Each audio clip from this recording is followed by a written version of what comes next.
how you liking San Diego, right? You're not from San Diego itself at all. No. Where are you from? Los Angeles, California, baby.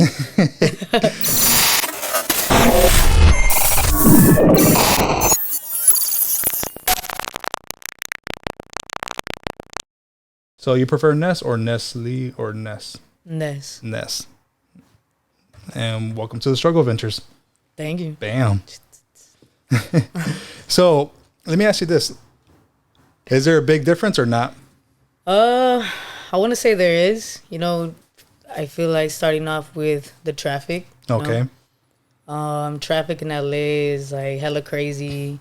You could be somewhere that's like 15 minutes away and it could turn into an hour, you know? Yeah. And out here is like, it's super chill, super smooth. I hear a lot of people complaining like, oh, traffic is so bad. And I'm just like, nah, bro, you don't even know. But to me, I feel like it's starting to get bad. I really do. How so? Back then, I want to say about like 5 years ago, it was more or less to get from downtown to Kearny Mesa was about 10 minutes. Or if not, if you're coming back, it was about 20 minutes at bare minimum. But now if you're stuck in that angle, coming down this way, it's about 30 to 45 minutes. So it's starting to pick up. I feel like there's a lot more people moving down here. But again, Los Angeles is a different beast. Right? Yeah, for sure. So tell me about yourself. What do you want to know? How old are you? Sheesh, come on, somebody. Huh? Man, all right. Let's see. 3 plus 2, 32. You're 32 years old. I mean, 3 plus 2 is 5, but technically speaking. But yeah, I'm 32 years old. Holy hell. I did not know that. I thought you were about like my age. How old are you? 28. All right. Yeah, see, I don't look 28, man. The fucking age is catching up. I feel that. All right. And what else do you got going for yourself? I mean, right now, I just want to say that, you know, I'm still feeling the vibe here in the new city, you know? Because technically, I mean, when I moved out here, it was January of 2020. Okay. And then I started working, you know, at a new job, and then the pandemic hit around March, so I didn't really get to explore much out here in San Diego, you know? But I had so much that I wanted to do, so I feel like barely now I'm kind of just catching up to the things that I want to do, you know? Yeah. I mean, I've always been a musician, so that's something that, you know, that I've done for a long time since I was a kid, but I feel like coming out here, that was going to be one of my main focus, you know? And why not like stay up there in LA, if you don't mind me asking? Like, Honest, I mean, sheesh. I was born and raised there, you know? Yeah. And I feel like I just kind of, not to say I got over it, but I just needed to have something new in my life, you know? Something completely different that I didn't know about, you know? But from my understanding, isn't Los Angeles known for like the magician, the lights, actors, the city of angels, better yet? I mean, that's what they say, right? Yeah. But to be honest, there's so much competition out there because of that, you know? Like, everybody thinks, oh, LA is Hollywood, like the city of celebrities, of musicians, of talent, which there is a lot of celebrities and talent, you know? But I feel like it just comes down to like the people, you know, the connections, you know? Yeah. So, I mean, it's the same as anywhere else you go, you know? I mean, it's LA, it's beautiful, like it's dope. But at the end of the day, it doesn't really transition out for you. It doesn't. And do you feel like San Diego, you have more of an opportunity since it doesn't have it? I feel like there is a big upgrowing in San Diego rappers now that with YouTube, social media blowing up. But do you feel like you can make your presence felt here, or is it a better opportunity?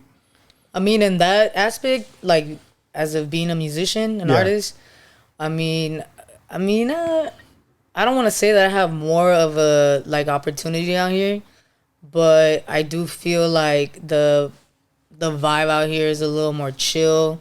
I mean, yeah, there's a lot of competition, but I feel like everybody here is more open-minded, you know? Yeah. Like, there's more opportunity in that aspect of, like, people are more willingly to listen to you, you know? Instead of, like, shutting you down right away, like, nah, you know, like, like, nah, because you're a competition right away in their eyes, you know? No, I feel you. Yeah. But going back to that, you know, like, when I first met you or heard of you, when I used to work at the retail place, they're like, hey, have you met him? I was like, who? Ness. I was like, nah, I never met Ness. Like, oh, you got to watch out. Gonna steal all the girls. I was like, go for it. Go for it. I don't know what they talking about. I'm taking that as a compliment. Like, yeah, for sure, man. Like, I was like, who, Ness? I was like, and then when I seen you, I was like, holy crap. And that's, you definitely bring in this buzz, like different energy that everybody's like talks highly well about you. You know what I mean? For the most. I mean, that's cool. That's cool to know, but I feel like everybody's just talented in their own way, you know? Definitely. And like working there, like where I met you, I feel like, I mean, there's so many people with so much talent, like not just music, but all different kinds of arts, you know? So, I mean, that's cool. That's cool that people were like really talking about me like that, because I mean, I see everybody else there like, damn, like y'all are talented, like, you know? Yeah, definitely. I understand that as well. I mean, over there, everybody's family, and for sure. You know, like everybody knows each other, hangs out with each other, socializes. And how's that been transition? Have you felt like you've been welcomed there as much? Oh yeah, absolutely. Like I think that was one of the first things that I felt. You know, like moving out here. You know, obviously I didn't know anybody. Like I mean, I had to start from zero. You know, and just like working there. I mean, not just working where, you know, we met, like, just in general, the city, like, everybody was so welcoming, like, oh, hey, like, you're not from here, like, automatically, like, they kind of knew I wasn't from here, and, I mean, they would ask me, like, where are you from, and I'd be like, I'm from LA, and they'd be like, oh, that's dope, you know, instead of being like, ugh, you know, like, they would be, like, welcoming, you know, so, I mean, I really do love that. I feel like out here, I really met a family instead of just friends or acquaintances, you know. And you weren't scared, like just coming out here, like specifically what like kind of held you in, or like focused, or any mental episodes? Because if it was me, I'm freaking scared as hell, man, to even like go far. I'm like a 1-2 day person trip, but you're over here like living at large. I feel like I was, you know, I mean, I had to prepare myself mentally before I even made that move, made that decision, you know, because everybody out there, I mean, is everybody I've known for a long time, you know? Yeah. Starting from my siblings to friends that became family, you know? So, I mean, I really had to just prepare myself mentally, but even though I thought I did, when I came out here, it was scary. Yeah, like, you're like, oh, man. I got here and I was like, oh, shit, I'm really out here, you know? Like, what am I doing here? Like, everybody would be like, oh, yeah, have you been to, you know, Gas Lab? And I'd be like, what the fuck is that? Like, you know, so I kind of had to, like, just explore, you know. But like I said earlier, like, the pandemic hit, so I kind of got stuck, you know. And where were you staying when you first came here? San Isidro. San Isidro, ooh, down by the border. Jeez. Yeah. Did you ever go down to TJ or no? Dude, I love TJ. No questions asked. Say no more. Say no more. That's funny. So, starting with the food. But so San Isidro, from there, where'd you head word up? So I mean, I stayed in San Isidro for a year, right? Okay. And then there was a time, I want to say in 2021, that it got really rough. You know, like you asked me, like, were you scared of coming out here, stuff like that. I feel like it finally kicked in, you know, a year later. Yeah. Shit started getting a little like real. And I just felt like, man, maybe I don't belong here, you know? So I decided that maybe I needed to leave San Diego. Maybe I should go back home, or I should just go somewhere else. So I decided that I was going to take my, you know, my journey to Arizona, which is kind of crazy, right? Yeah. Like, you would think, oh, let me just go back home. But my mentality was kind of like, nah, like, I already came out here. I already left LA. You know, I might as well keep going. Like, you know, the whole point was leaving LA, you know? Yeah. So I went to Arizona, and it was definitely not for me. And I realized that I was really in love with San Diego, you know? So I ended up coming back a month after. Why not Arizona? What didn't you like over there, huh? Honestly, bro, there was nothing that I liked in Arizona. Maybe a few chicks here and there, but yeah. What part of Arizona did you head to? I went to Glendale. Glendale, yeah. Okay. And the nightlife over there, did you go out, explore? Did you go bar hopping, or did you work at most? Honestly, like, all I did when I got to Arizona was work. You know, so I got a job with my career, which is canine training. So I was doing that for a month. I didn't really go out, I didn't really explore the nightlife until maybe the night that I decided to leave. Okay. To come back to San Diego. And it didn't hook you at all. What's up? So going out at night didn't hook you at all. I was like, what is this?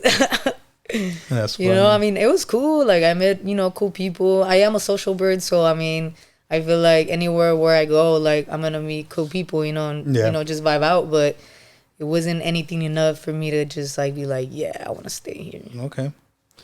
So when you came back, how was that? Like, how was the transitioning back into? Did you go back to the same place, or did you stay low key for a bit? That's the crazy part. When I came back, I really thought that I was gonna come back straight to San Diego, but I actually ended up going home. I went to LA. Okay. Yeah, so I went to LA and I was there for maybe a month and a half, and I was just chilling, vibing, with my family, and that's when I decided this isn't for me. Like I think San Diego is home now, Okay.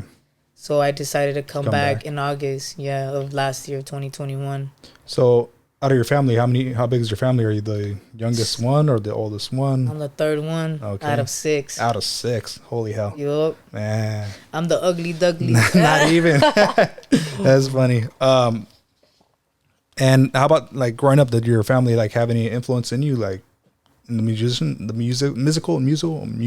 side of the aspect, or how did you fall into this like whole industry?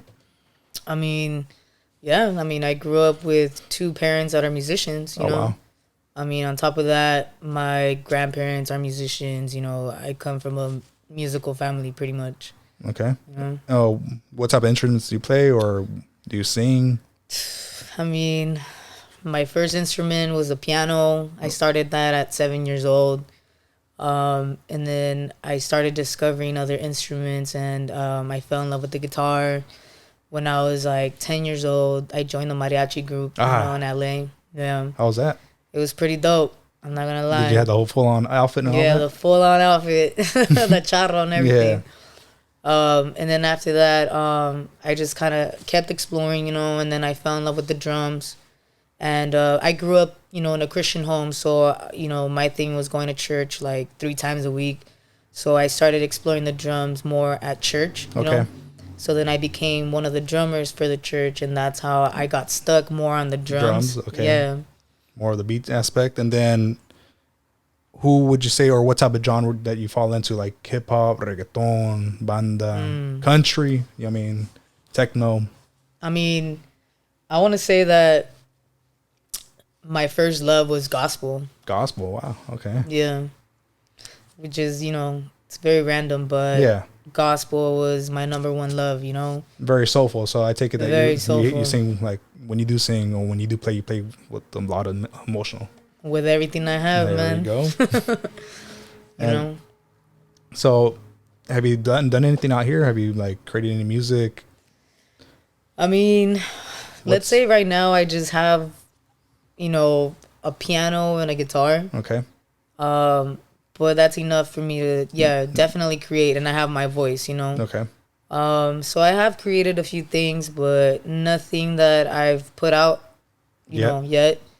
But I hope that soon, I can put it out. And for me to ask you, like, what's stopping you to putting it out there? Ooh. Throw that blow right there. Because honestly, it is scary, right? It is scary putting yourself out there. For example, doing this, it's like, it's either you do it or you don't. And it's like, I don't want to go into this whole predicament where, damn, I should have done it. Yeah. At least I tried. But that's just mindset. I'm a Libra. It's a whole, try to like balance things out, and then, oh crap, I shouldn't have done it. Yeah. I feel like it goes back. It's definitely something scary, but my fear goes back to just being raised in a Christian home. Yeah. So, I knew that I was a musician at a young age and that I had so much talent because there was a lot of people always coming up to me like, hey, like, pastors that were from like different countries or different states that would come up to me and be like, yo, like, I want you to play for me, you know? Yeah. And it was always like my parents being Christian and so strict that would put like that, you know, that discipline, that wall, like, okay. no, you can't, you know, because if you're a musician, like you just have to play here at church. So that was like something that was like, engraved. Engraved, you know, in me at such a young age. So I feel like that has a lot to do with it now. Like, you know, I have a lot of material, but I feel like a part of me has that in the back of my head. Like, no, like I'm scared to even put anything out there because it's like, what if it's not liked because, you know, it doesn't glorify God or the, you know, the morals that I was brought up with, you know? Okay. So, I mean, I think that's one of the biggest things. Yeah. Have you ever sampled out music though? Like to other people, and like, have you got feedback as well? I have. Yeah. Yeah. For example, I heard it. That's pretty dope. I mean, I think you're pretty talented. I mean, like, just Thanks, let alone putting beats together and playing the guitar. It takes a lot. I mean, you got to be good with your fingers. That's what she said. See? So let's go into there. Like, how's that whole love life? I mean, you have anybody in mind right now, or? Come on, somebody. I mean, that's a whole different story, man. We got time if you want. I mean, nothing too crazy. Like, I mean, my love life is just, I mean, I'm available but unavailable. Nah, that's the Libra answer right there. Yeah, I take it you're a Libra, right? We'll just leave it there. But yeah, I'm a Libra.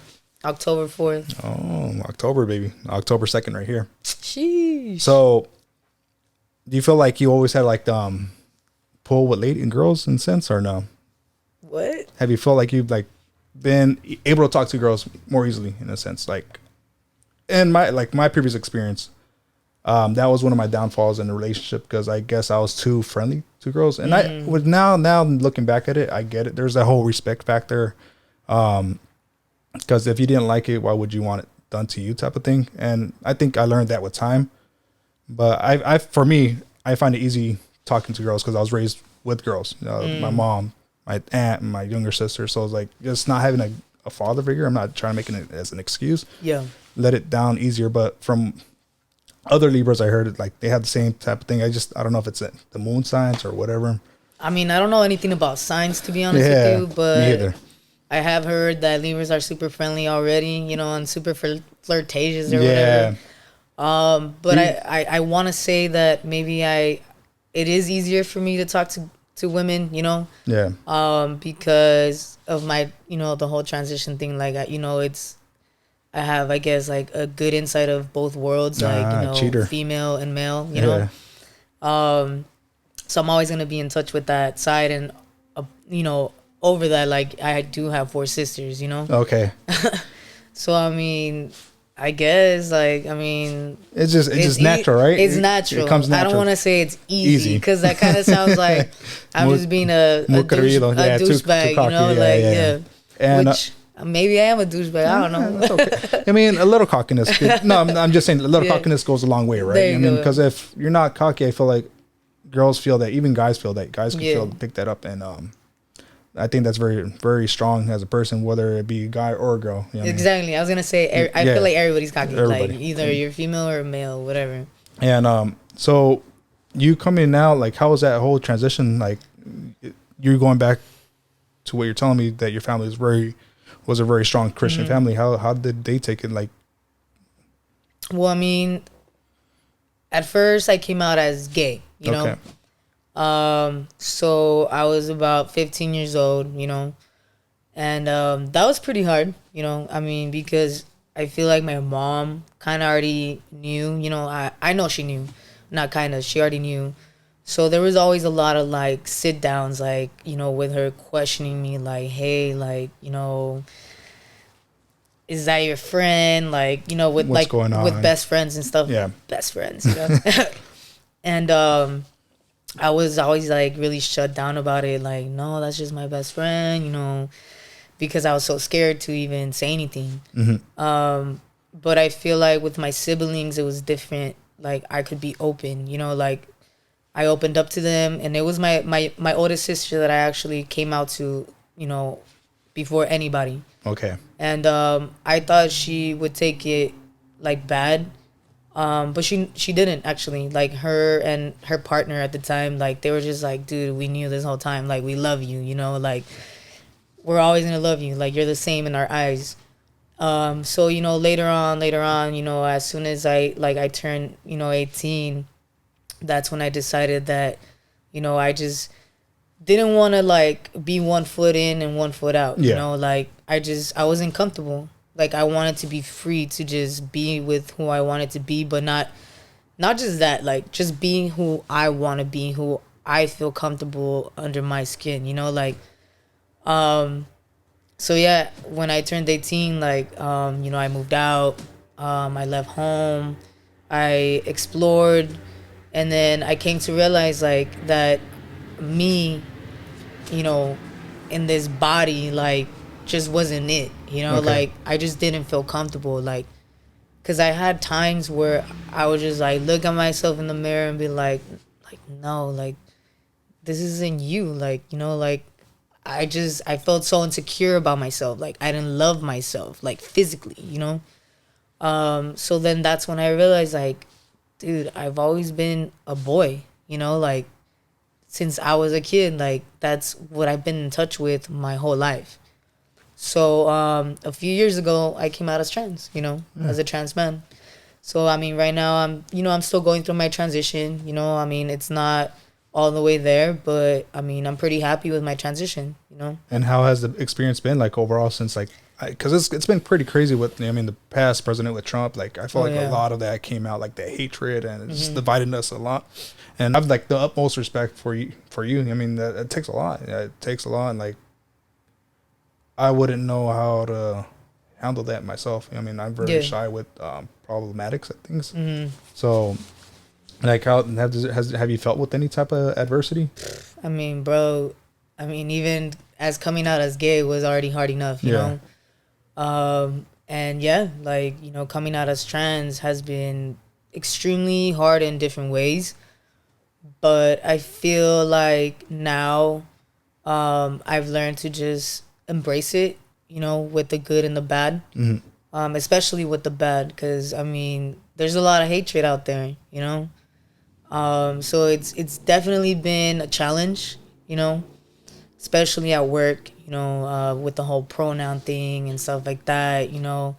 Does that really, like, is that really offensive? Like, if you might, like, to educational, is that very, can that come off as like rude, like you're not respecting me, or how does that make you feel? It's depending on how it comes off, you know, like I feel like for example, let's put examples, like if you don't know, if you ask me like, hey, like, you know, what are your pronouns, like I'm not gonna take that offensive, you know, because I don't expect everybody to know off the bat right away. But if I tell you like, hey, you know, yeah, these are my pronouns, he, him, his, you know, and then afterwards you start questioning me like, but why? Like, you know, like questions like that. Like, I mean, that's not normal. Like I've had comments like that, you know, like, that's fucked up. No, you were born this way, that way, blah, blah, blah, you know, and they just keep going on and on and on and on. I find that offensive because at the end of the day, whether you're gay, straight, or trans, or black, white, yellow, whatever the hell, you know, like you don't like owe anybody an explanation, you know, of who you are, like straight up, you know. And has it like ever gotten to you? Like, there's any been like those rough days? Yeah, definitely. Like I mean, I've had my days where it does mentally affect me, you know. What do you do to get out of that, like, mental breakdown? Yeah, because that just sucks. Music and being outside. You know, I mean, and honestly, my friends, the support system that I have right now, you know, friends and family. I mean, because it has gotten to the point where, you know, like I feel like I don't belong, you know, and it goes deeper and deeper and deeper, you know, like, and when you feel like you don't belong, it's not just like I don't belong in a circle, like, or in a community, like you almost feel like you don't belong in the world, you know. So it has gotten pretty dark, you know, at times. I'm sorry to hear that. But thankfully, thank you God that, you know, I'm still here. Like, Yeah. I'm still here, and I love it. I love being here. I love being who I am. I loved having you here. I love Thanks, the man. fact that I got to meet you too. Hey, You know what I mean, like, cheers to that, man. let me get mine real quick. Cheers, man. All fuzzy. What advice would you give out? I mean, somebody dealing with identifying themselves. You know what I mean, like in general, or just in general, as like trans? like just in general, like somebody that's in the position whether they're afraid of coming out just because of what family will feel, or friends, or just questioning their whole upraising. I mean, honestly, my advice to them would be what I would want somebody to tell me when I was younger, you know? And that would definitely just be like, in the moment of somebody coming out, I would just want a hug. And like for somebody to tell me like, it's okay, like, I love you no matter what, you know? Yeah. And that's exactly what my sister gave me, you know? Which that was one person out of a lot of people, you know? But I would want for them to feel like that everybody, you know, around them, like family, friends, could give them that support. And I would be straight up with them like, hey, maybe you're not going to get that.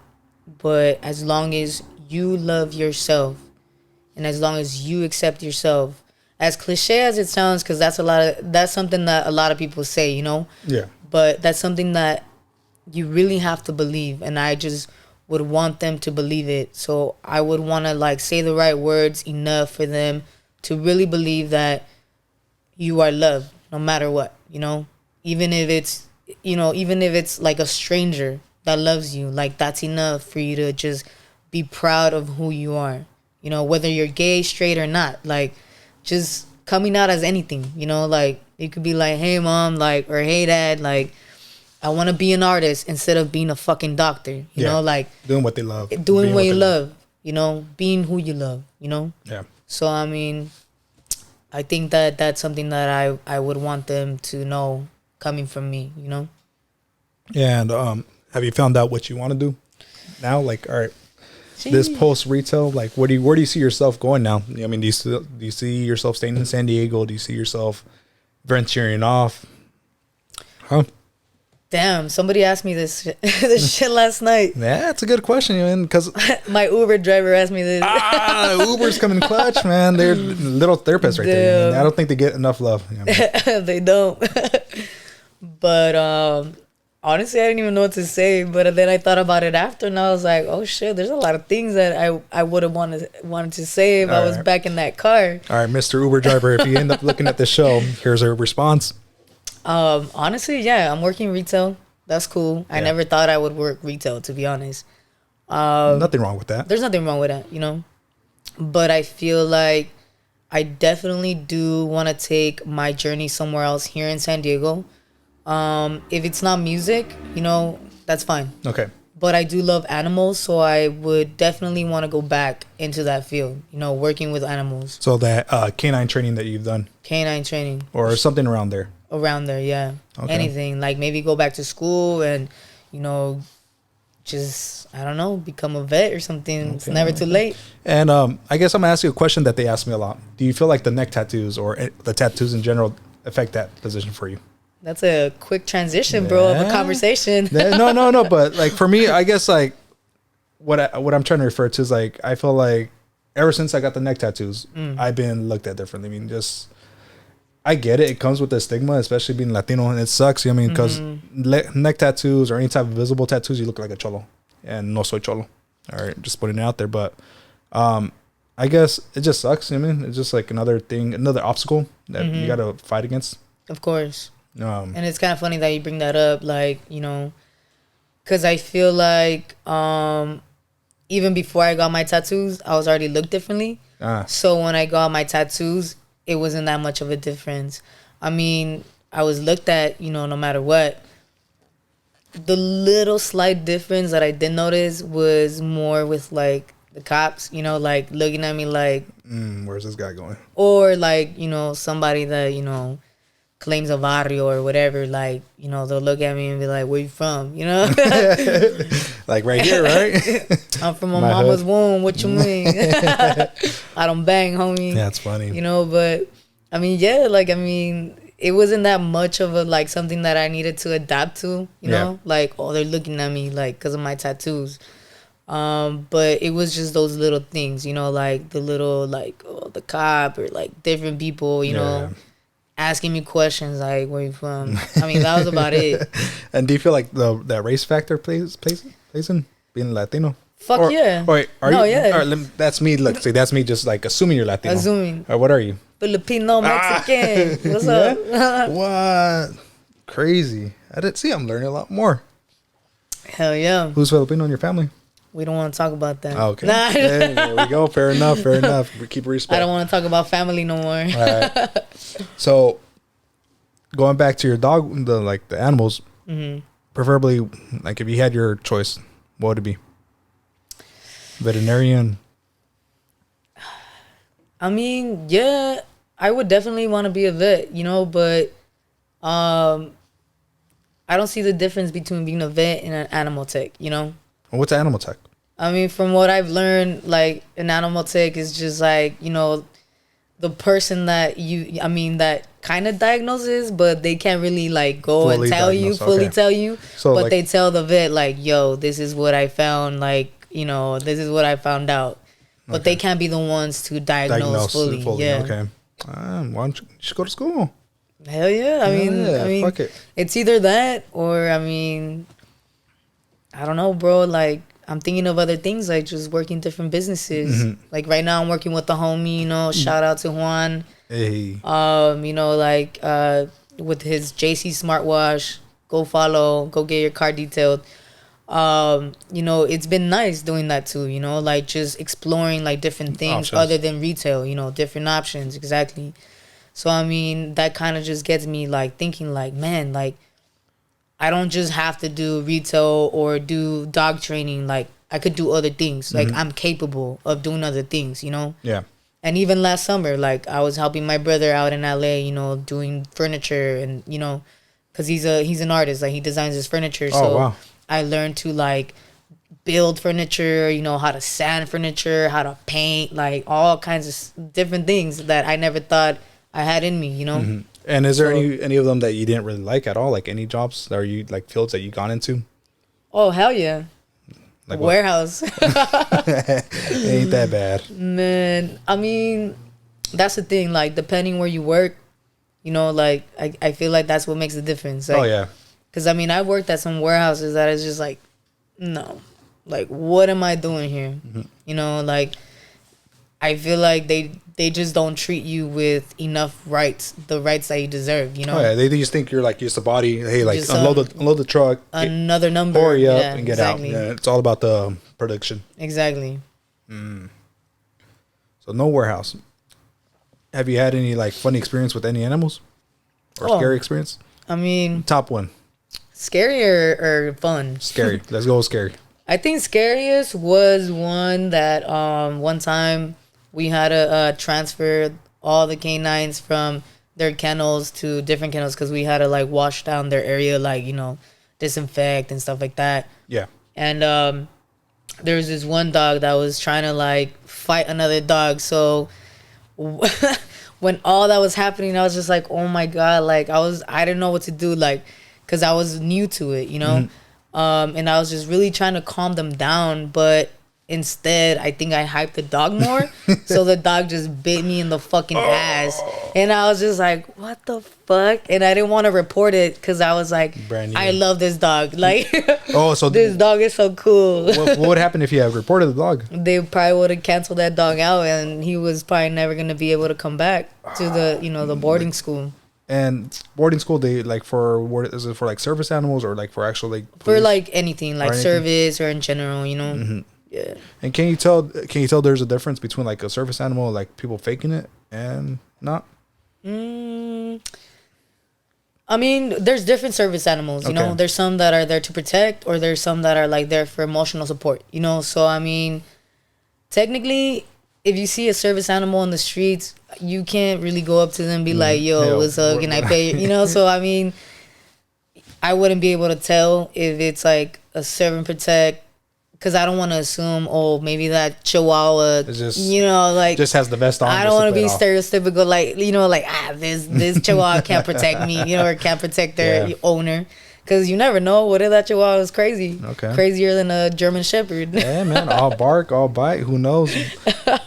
Damn. And how long have you been doing that for? Like, I want to say I started doing that in 2016. Yeah. You just stumbled across it, or? I was thinking about it for a long time, you know, but then I saw the opportunity and I said, hey, why not? And I took it, you know. And I just went on and I started learning and I just got too deep into it and I loved it, you know? Okay. And do you have any scars from the bite? I don't want to show. Nah, we're good. It's a little inappropriate. After dark. After hours. After hours. There you go. That's dope. But are you doing any type of like sort of like, do you train animals? Like, does anybody come up to you like knowing that, like, hey, can you help me watch a dog? Or hey, my dog's acting a certain type of way. Like, what would you go about? I mean, any type of advices that they ask you? No, yeah. I mean, I've had a few people like, you know, come up to me and like ask me, you know, like for my surveys. But I feel like because I'm so caught up with what I'm doing now, like I just haven't really even tried to make time for it, which just sucks because I love it, you know. But yeah, like that's one of the reasons why you know, I would want to, you know, just explore my options more here in San Diego, because I know this is a city that, you know, loves animals, like loves dogs. Big time. Yeah. And do you have a pet yourself here at the time being? Not here in San Diego, but she's in LA. Well, what type of dog or animal? She's a Chihuahua. Chihuahua? Yeah. Chihuahuas are fun. You know, she's dope, bro. Yeah. She's well trained. She's educated. And she's a sweetheart. Like, you know. Is she one of those Chihuahuas that are very aggressive towards like new people? Well, she's definitely antisocial with humans, but she's very social with other dogs, you know? So, yeah, there's a difference. Yeah, I definitely understand that. Why not having a pet down here and just too busy with everything? Honestly, like, I was thinking about it. I was thinking about, like, just getting a cat, you know? Ah, you're a cat person. I mean, I love all animals, bro. Like, you know, I don't discriminate. But, I mean, I was thinking of getting a cat, but, I mean, I just feel like I don't have time. Like, I wouldn't want to do that to an animal, you know, like, just keep him indoors, you know, all the time. Which cats are, like, technically, like, indoor animals, but, I mean, I would want to, like, be there to give them the love and affection that they need, you know? No, for sure. I feel like pets in general are like having a kid, man. Yeah, for sure. Except they don't talk. I mean, they don't tell you what they need. They just... We don't speak their language. Exactly. But do you feel like people have special bonds with them? Or it's like a special connection? For sure. Yeah. Yeah, hell yeah. Like, I mean, that's the thing. Like, I feel like some people, you know, we have the people that just want, like, pets, to have them as pets. Yeah, just to have them there as a luxury. But, dude, like, what they don't understand is that, you know, they're a living creature. Like, they have feelings, you know?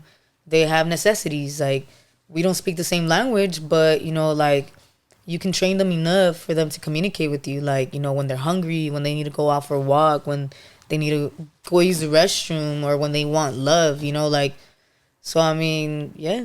What's the most surprising thing that you learned since, like, training animals over there?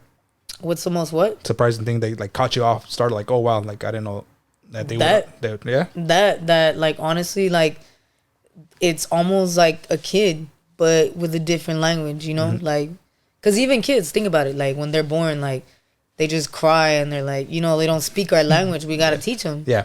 You know? So, I mean, that's with, like, pets. Like, you know, I mean, of course, you're not going to teach them the ABCs, but, you know, like, you can teach them, like, hey, like, sit, you know, like, lay down, or teach them how to go outside when they need to do their necessities, or when they need to go for a walk, or, like, to communicate with you pretty much, you know?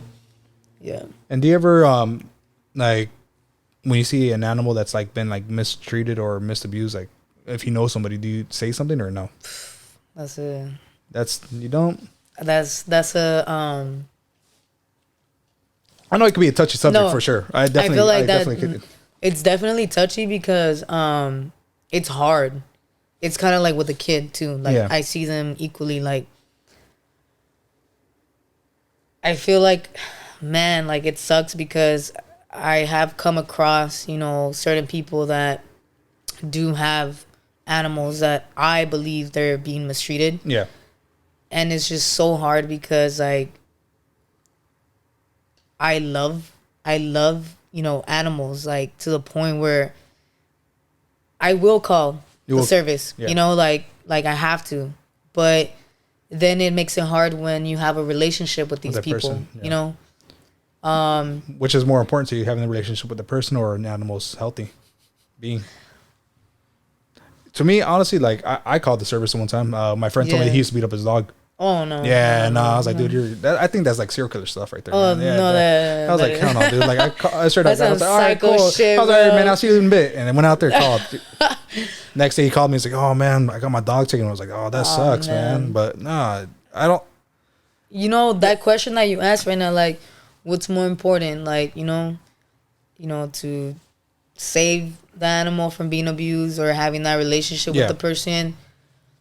I've questioned myself with that because then I kind of put it into like, how do they feel about our relationship then? Oh, of course. I compare it, because I'm like, if you're doing this to this super like innocent creature that can't even defend itself. defend itself or make that call, because like even with like kids, like if they're getting abused, like they're smart enough to be like, oh, I'm dialing 911 or some shit, or They're like honest drunks, man. They will go tell somebody yeah, like, this is what tell my somebody, daddy or daddy's yeah. doing. Yeah.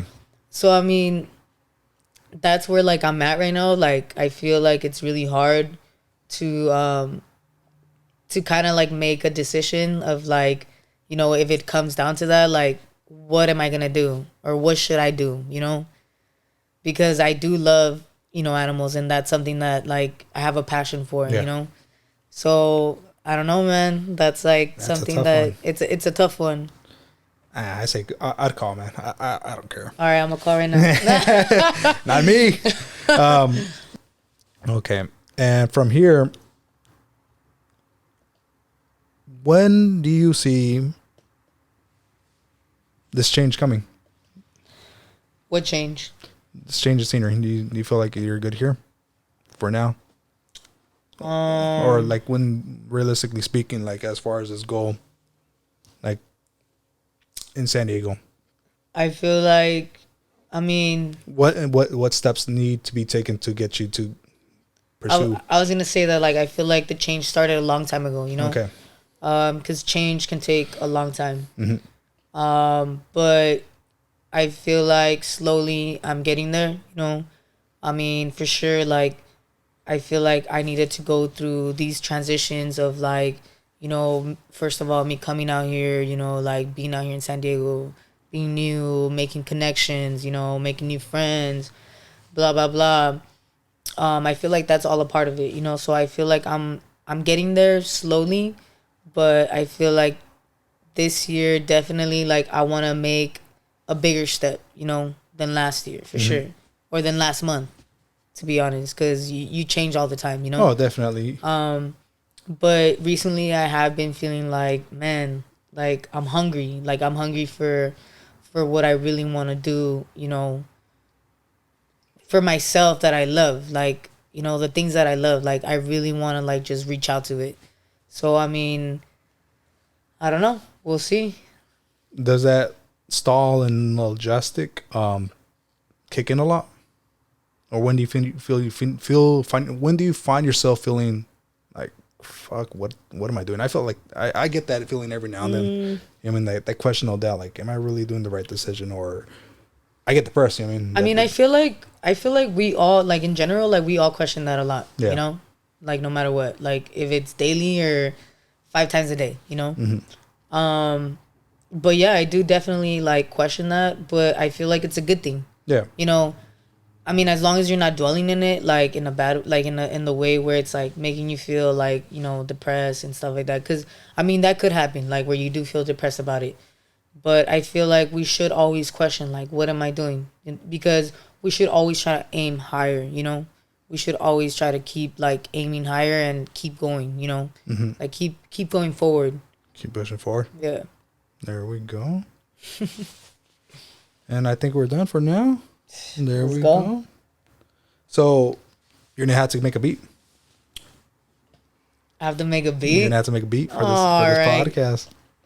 Nah. Beatbox beat? No. I was like, right now. Nah, let's like see. Freestyle? Spit it out. Nah. There, we're all done.